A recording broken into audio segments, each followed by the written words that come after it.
Pagbasa ti kangan Santos nga Ebanghelyo sumala kan San Lucas. Paghimayaon ka, Ginoo.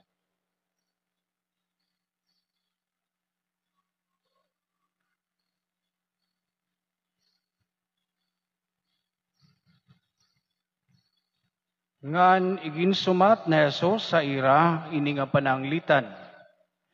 Diri makatugway in buta, hinig kasibuta.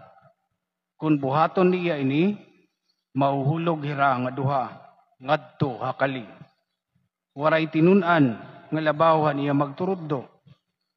Kundi masusugad han iya magturuddo ang tagsa nga tinunan, kung tapos na an iya pag-aram.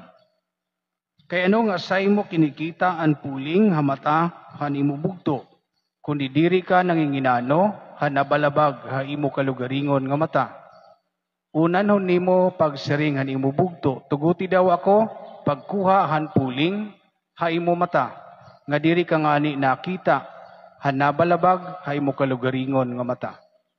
Sa lingkapaw, kuha anay an nabalabag ha imo kalugaringon nga mata, nga niyan makakakita ka hin pagkuha han puling hamata han imo bugto. Diri nahatag hin maraot nga bunga in maupay nga kahoy. Una hatag hin maupay nga bunga in maraot nga kahoy.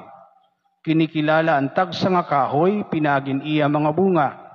Diri ka naburo hin mga igos, tigang hin mga sapinit, o nagtitirok hin mga ubas, tikang hin mga niyutiyo. Nagpapagawas ang tao nga maupay hin mga kaupayan, tikang hamanggad hin magupay nga mga butang haiya kasing-kasing an maraot nga tao, tikang haniya manggad hin magraot nga mga butang.